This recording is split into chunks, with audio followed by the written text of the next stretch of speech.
I grew up in Ohio in the 70s. Me and my childhood friend Joe were outside all the time we could manage it. Joe lived on a farm that bordered a pretty big forest, and my parents would drop me off in the morning, and we'd stay in the woods all weekend. We loved pretending we were frontiersmen. We'd build shelters, traps, practice making fire with sticks, the whole 9 yards. When we got to be in high school, we got this notion to pull a Stand By Me. This was based on the movie of the same name that had just come out.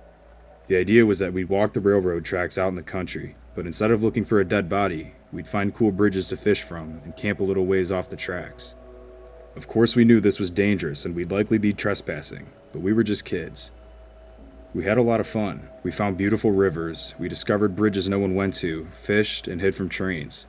At night, we camped in the woods just near the tracks and made small, hidden fires. Nothing bad ever happened. In fact, it was so fun we did it multiple times and never had a problem. After high school, me and Joe went our own ways. We both left home, but always stayed in touch and always tried to coordinate visits so we'd see each other occasionally. One summer in the mid-90s, it worked out that we were both in town for about a week. We'd do stuff with family in the day, and at night we'd either catch drinks at a bar or sit outside Joe's house around a fire and talk about the old days. One night, me and Joe got to talking about our Stand By Me trips.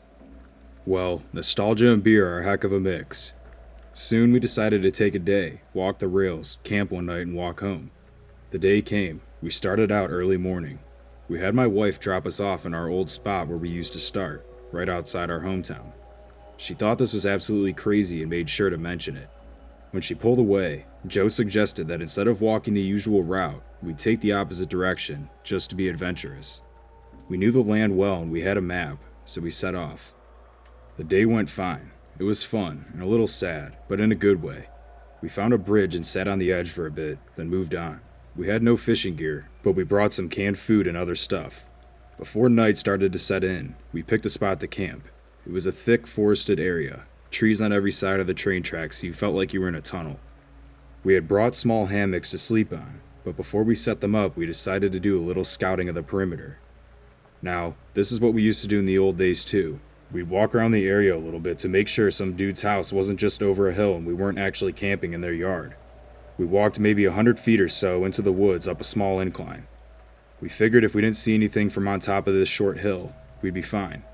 But when we got to the top, we saw an old building down at the bottom, about 100 yards into the woods. It was barely visible. We pondered over what to do. We both assumed it was a sugar shack or something because there didn't appear to be a clear road into it.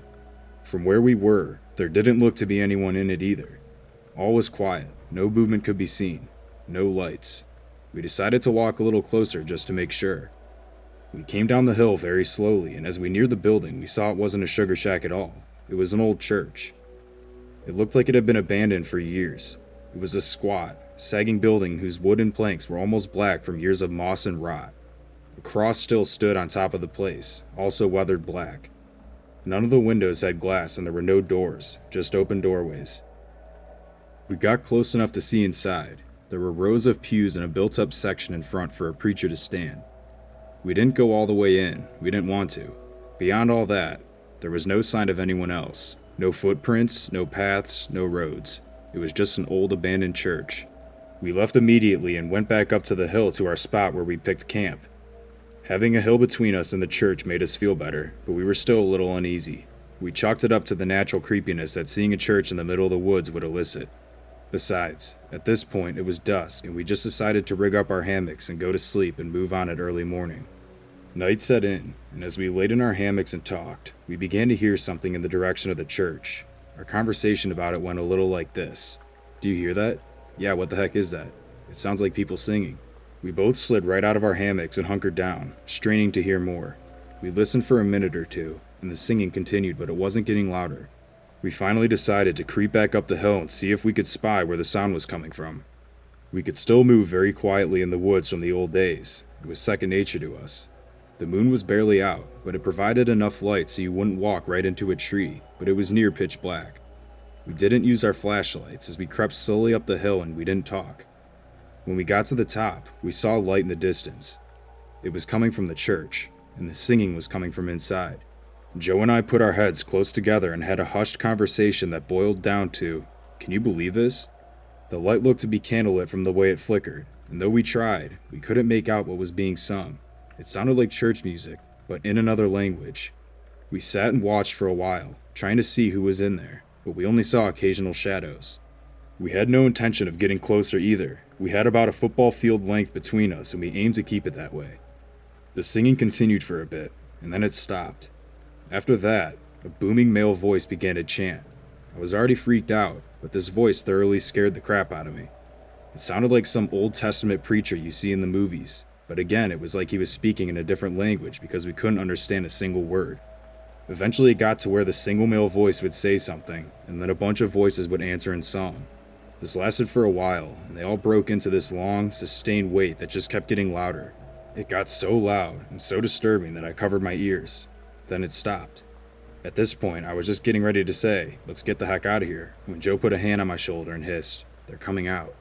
We were far enough away that we couldn't make them out really well, but what we could see was a line of figures walk out the open doorway, all holding hands in single file. We could see some of them had flashlights. They began to sing again, and the light from the flashlights began to move towards us in the hill. We booked it back down to our campsite, grabbed our stuff, and ran to the tracks. Once there, we ran down the tracks in the direction we had come from. After a few minutes, we stopped and looked back. We saw lights coming down the hill. They were moving erratically, like whoever was holding them was shaking them. We continued to run in spurts and walk as fast as we could. We eventually stopped seeing the lights and came to a road. From our map, we knew a small town was about 15 minutes down it, and we walked there, got to a 24-hour gas station, and called my wife to come get us. My wife and other friends all just thought it was kids messing around, but I heard those voices and they definitely didn't sound like kids to me. I'm not sure who those people were, but it was definitely the creepiest thing that happened to me out in the woods.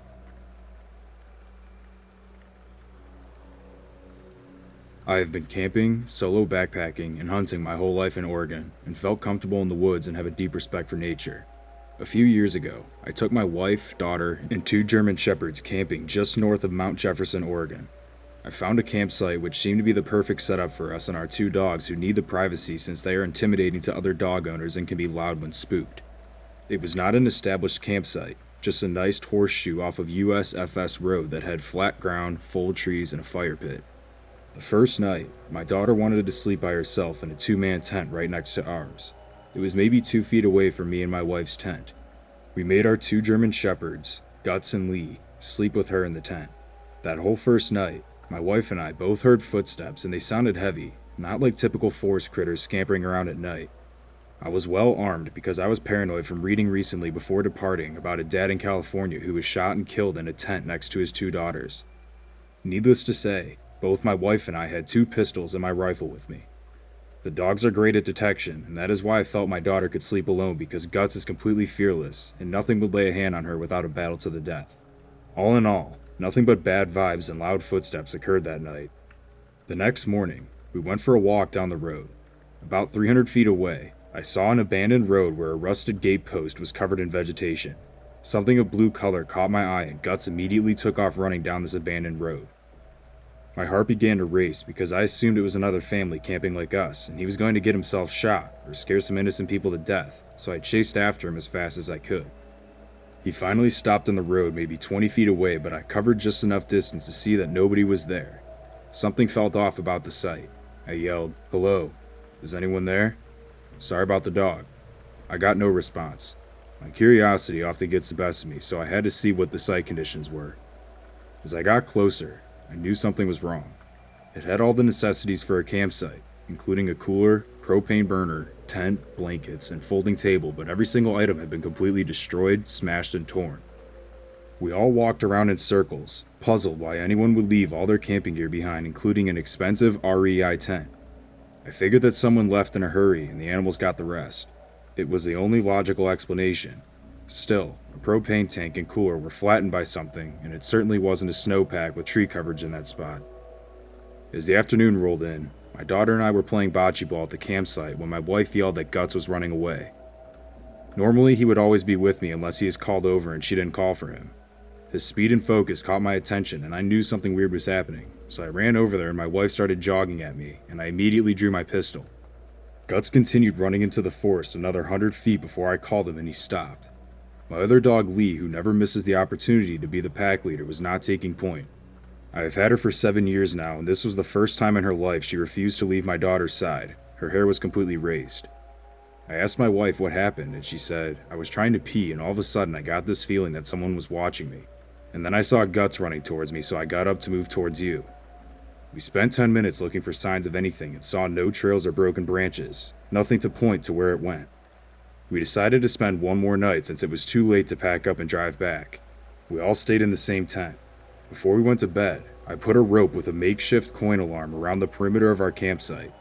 I used a mint can and some coins and keys from our truck and zip-tied it so anything hitting the rope gave a little jingle. I hung it up a few feet off the ground. It was very unsophisticated, but enough to put my wife at ease. As I went to tie my last corner off at a tree near our tent, our third mystery unveiled itself. As I was sleeping, I awoke to hear Guts and Lee growling. I listened for a minute and heard a faint jingling sound coming from where I placed my makeshift alarm system. Perhaps my paranoia reached a new height, but I had to make sure my family was safe, so I did the only thing I could think of. I opened the tent and fired a shot from my .45 into the dirt to warn anyone who was watching that we were armed. That was when I heard the sound of footsteps running off in the distance. I have enough camping experience to know with certainty that those footsteps did not come from an animal. Guts and Lee were going crazy, barking and growling.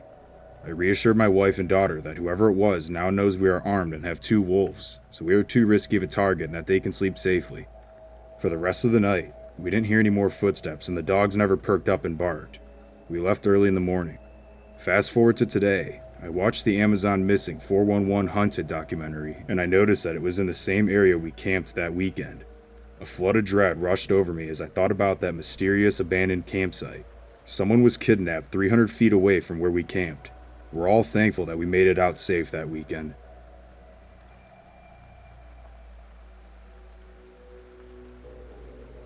First off, I love to camp. I've been doing it my whole life. I've never had a scary experience until this past summer. My boyfriend and I decided to go out to the gorge for some quality time camping.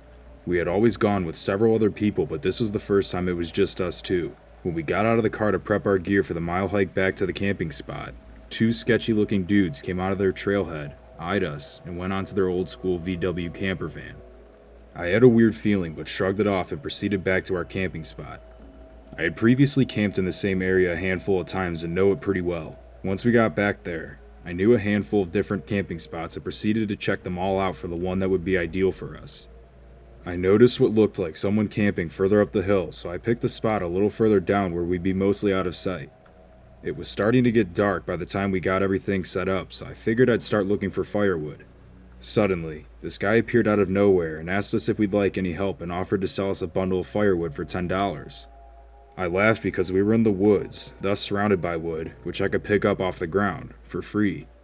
He then said I wouldn't find much wood because they already cleared it out over the past few weeks. Few weeks? I asked him how long he'd been camping up there and he said almost a month. The longest anyone can camp in this area, which is a national forest, is 2 weeks. I already had the creeps about him and he claimed he was up there by himself. I asked him why I heard him yelling with someone then, and why he referred to more people when talking about the wood. He stammered and was like, well yeah, there's some dudes I know camping over there, up and over the side of the river. Then he proceeds to tell us that he's been lonely since he arrived. He was from Pennsylvania, took a bus to Lexington, Kentucky, and had been living in the woods back behind where I currently work. I knew exactly where he was talking about because I see homeless people, immigrants, and drug addicts coming in and out of those woods every day. From what I gathered, he was basically a homeless person who somehow got a ride out to the gorge and decided he would just live there instead. He had been living on snakes, bugs, and selling firewood for food, but he said we were the first people he'd seen in weeks. His stories were all over the place, and I knew he was lying about a lot of what he told us. He definitely wasn't alone even though he claimed to be. He even took us to his camp where there was tons of stuff for several guys, not just one. He said he liked camping up top where he could see everything and everyone. By now it was dark and he helped us get a fire going. I was trying to politely get him on his way back up the hill so I could have a minute to process all of this. When he left, I started whispering to my boyfriend that there was no way I could sleep with that lying, sketchy creep right up the hill. We didn't have a gun, knife, or even a dog to protect ourselves if we needed to. I quietly said, let's get our stuff together and get the heck out of here. We did, but we left our new tarp set up because it would make too much noise and he'd know we were leaving. To confirm my suspicions, I glanced up the hill and saw silhouettes of at least 3 people inside through the closed blinds. As soon as I stood up with my pack, ready to get out of Dodge, he came out and yelled, "How's it going down there?" And we proceeded to get out as quickly and quietly as possible. In my mind, we were either going to get robbed, killed, or something, because he was not alone. His stories didn't add up, and his background of where he came from made me believe he was running from something and was trying to hide by living off the grid. I called the Rangers the next morning and told them about him. Luckily, all he got from us was a new set of tarps.